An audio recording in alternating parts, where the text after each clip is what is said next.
Hey guys, Dov here, coming back with another unit that may have quite literally flown under your radar, Shades, here in Total War Warhammer 2 multiplayer.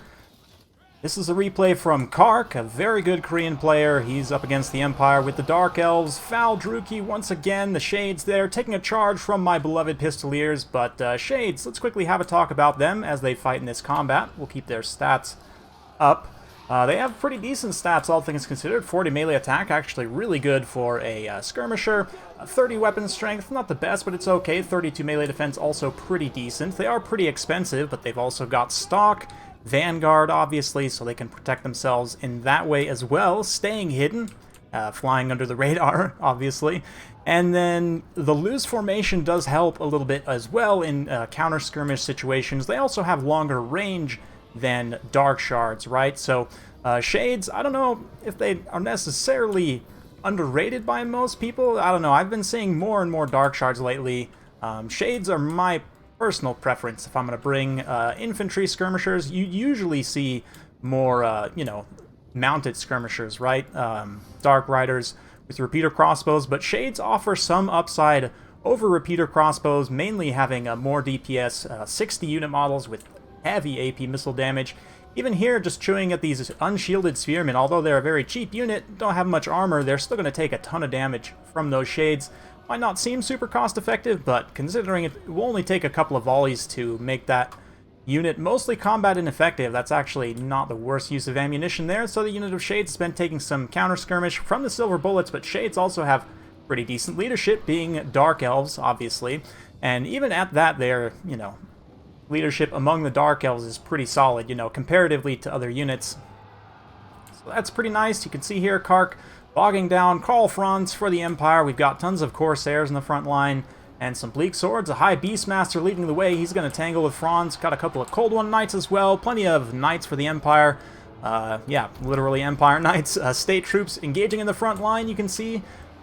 There's a Jade Wizard as well, so Karl's going to get the Manticore. Probably this is going to go very south for the High Beastmaster, but he's going to give it a go with the Tormentor Sword. Unfortunately, Karl has his buffs to kind of counteract that quite a bit, and he does have healing, whereas the High Beastmaster does not. Word of Pain coming in probably a little bit late there, plus a Soul Stealer, but the High Beastmaster, yeah, not doing too hot in that engagement. That being said, the Shades are actually doing really nice work here. You can see this unit's already used up half of its ammunition. 66 kills, mostly against those low-tier spears, but now it's going to be turning its attention to some of the cavalry in that engagement as well. These Empire Knights are sweeping up and around the side here. The Cold Ones are trying to protect, but nice thing about Shades, you can see, like, these ones in the background are going to eat a charge. These ones right here might eat a little bit of a charge. They're not as squishy, and the loose formation does help them not get completely wrecked as well on the charges, compared to like something like Dark Shards, where they're nice and bunched up. But because of the combat stats, they can actually stand up and punch back, if the Empire Knights stand in combat for too long. So they're going to have to skedaddle out of there, and that then allows the Shades to stand up and start shooting again. So, they're used to bearing pain. They're Dark Elves, right?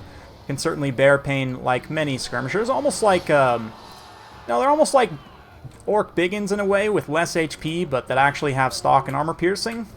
They actually punch pretty hard, or not Biggins, Orc Air Boys, obviously. But yeah, Scourge Runner out in the meantime, continuing to do some skirmishing and disruption, very nicely done there. Some Knights peeling back to tackle that. Some Luscious Harvesters have mostly been dealt with here in the center. They've got some pretty good kills, though, up to 68 kills. The Shades providing some nice skirmish onto Franz here. Looks like he was thinking about dropping there, but he decided not to. Getting chased around by the Manticores and chasing after the High Beastmaster as well. High Beastmaster probably has Tormentor Sword to try and escape. Nope, he does not. And he goes down. Unfortunate there, but yeah, these Shades, again, eating charges, but then standing back up and getting back at it, and there's just enough protection here to keep them going. This unit especially, 74 kills, just about got an XP shot on this unit as well. Only 19 kills, but a lot of damage on Franz. Means they've also just about got an XP chevron. And, it's a good time when the Dark Elf unit I'm featuring is getting hit by Empire Knights in the replay featuring them. I definitely approve of that. But the Shades are actually, all things considered, they've done pretty well. This unit is basically offline, probably going to get chased off here, but this unit still, half its unit model's alive despite how low the HP is, which means they still have a lot of shooting power, potentially. Meanwhile, over here, Scourge Runner's having to countercharge Empire Knights. Not the best, but also not the worst thing in the world. Karl is basically at his healing cap now, and without the High Beastmaster, you know, Kark's going to have to rely very much on these Cold One Knights and other units. Of course, having the Shades still around and still shooting is great. You can see them picking away, finishing off these Pistoliers, or Outriders, rather. And yeah, that will be the thing to do. Just continue to play off of the Shades, take advantage of their ranged attacks as much as possible. There's a lot of Sad Swords still left, too, here. In particular, this unit with 80 unit models still. Wow, very, very healthy. And the Sorceress Lord of Beasts helping to hold the leadership together for the Dark Elves, very key. You can see the balance power still basically dead even, though, after 5 minutes of slogging the Shades. A little bit of ammunition left. They finally got that XP Chevron up to 32 kills now. And let's see how they do in this late game situation. The other unit of Shades did eventually get bailed out by the Cold One Knights, but I don't think they're coming back. Only 7 unit models there. I think they're pretty much done for.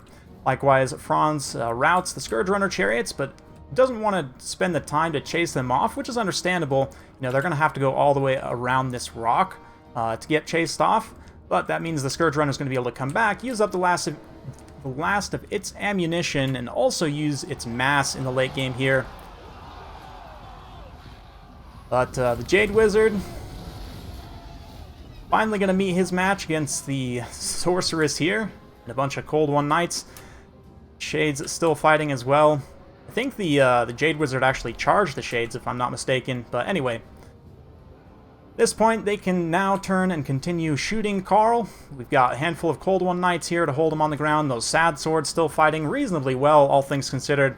Yeah, Karl not actually exhausted because of the Vigor refreshes of Regrowth. That makes a big difference in this late game. Reichel and Runefang on him as well.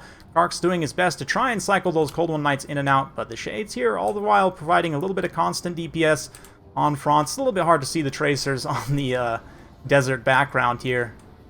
If we get in close, you can see the consistent kind of poke at Franz. Not always the most accurate, but it's there. Definitely doing consistent armor-piercing damage. These Empire Knights now getting finished off here by that Flock of Doom. Karl says, "No more foul magic, begone, sorceress." And yeah, immediately she is gone, obviously. But the Cold One Knights then surround, doing their best kind of Bretonnian damsel in distress impression. Although, yeah, I guess being a Dark Elf, they're probably always in distress. That's a topic for another day. As it is, the Dark Elves just kind of pulling back together here, allowing the Sorceress to get shattered. Franz is going to have to come back and face these forces eventually, and the fact that these Shades still have a bit of ammo left is absolutely critical. They can continue firing. You can see how Kark's taking advantage of the stock here, trying to reposition the Shades into a position where Karl might not necessarily expect to find them. You can see Karl's almost like searching for the Shades right now, maybe instead going after these Cold One Knights, but Shades then pop up and fire, and he says, "Ah, there you are." Understands that they are a pretty big threat, but he's going to take a face full of bolts as he charges down in here. And again, very appropriate that the Dark Elf unit being featured here would get absolutely creamed by the Empire to kind of send things home, but Cold One Knights and the Chariots are now able to kind of charge in. It is going to come down to the absolute wire here, though. See the Sad Swords. The fact that they still have a ton of unit models will be very key as well. They've got some healthy Corsairs also. And look at these Shades, man, still fighting 21 unit models. They come back from a terror route point blank to use up the last of their ammunition. Popping Karl. You know, side-shotting with the crossbows. Like OGs. And yeah, that's basically it for the Shades.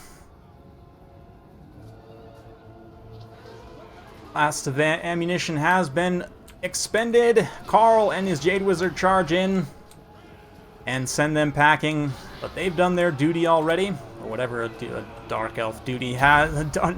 Whatever a Dark Elf has for duty. Scourge Runners come in, sacrifice one of themselves. We're going to go ahead and fast forward a little bit here as Karl kind of grinds out. We've got Cold One Knights charging back in, getting a little bit of damage. You can see Karl's down to like 400 hit points And this Jade Wizard, likewise, about 500. It's purely RNG, basically, at this point. If Carl takes hits, his leadership's going to go down. These Sad Swords, though, managed to not terror route. They're barely on the brink of not terror routing there. And look at that. They managed to shatter the Jade Wizard and Carl. How about that finish? Super, super close there. Holy cow. Can't believe he pulled it off. With the Sad Swords, there were some other rallying units in the back there, but man, that was close. Beautifully done by Kark. A little bit of a tough time by the Beastmaster having to fight Carl in the air, but all things considered, after that first engagement, he was kind of able to get some Manticore support, do a good job of it. The Shades as well, kind of funny, the one that got less kills is the one that actually got an XP chevron, but just hanging around there in the late game, providing not only the damage, but also the leadership debuff of being shot by small arms fire, quote-unquote, being absolutely critical in that late game. Cold One Knights as well, 97, 114 kills, did absolutely great. 113 for the Scourge Runners, 68 for Slaanesha's Harvesters. Pretty solid build from Achilles here overall. I mean, it's just kind of straightforward Empire. Personally, I'd probably... Silver Bullets, kind of see what I was going for there, and I even said Beloved Pistoliers at the beginning, not realizing that they were Outriders. I definitely would cut Outriders for Pistoliers here. I think having more volume is better, and Dark Elves don't have that many heavy armor targets. You can generally get around that by just going with a more volume-centric approach, maybe bring a Witch Hunter, which is, you know, thematic here, as well as providing an armor debuff as well for those key units. But yeah, Shades, definitely super solid. Kind of round this discussion out with them. As I mentioned, I personally prefer them over Dark Shards. I've been seeing Dark Shards make a little bit of a comeback recently, but typically you will see Dark Riders with repeater crossbows, right? But even going with them plus Shades wouldn't necessarily be a bad pick in certain matchups. It is quite a bit to protect, but I mean, let's say you have the Beastmaster. He's a reasonably cheap pick. You could even take him on the Chariot just so that he's, you know, on the ground, slightly less vulnerable in that way, and still able to provide that Tormentor Sword in a mobile sense. You know, kind of disallow them from getting at these ranged units. And then definitely like this pick of Lore Beasts. Basically can't go wrong with that. Block of Doom and Manticore Summons. Very thematic with the Beastmaster as well. Definitely want some Dread Spears. A couple Corsairs, not a bad idea in this matchup as well. And yeah, we're a little bit lacking in the heavy cavalry department, so I might actually come in here and cut some Shades and get, yeah. Actually, from the last video, we know, maybe not last video, I don't know when this is coming out. I'll probably space it out a little bit, but Cold One Chariots, since I have 1100, instead of getting a Cold One Knight, I'm going to grab a Cold One Chariot just to help contest that skirmish game, and you could even get one Cold One Knight as well, just in case. So just stick with the 2 Shades there, and then we've also got this heavy repeater crossbow presence. I don't know, it's kind of a little bit of a different build.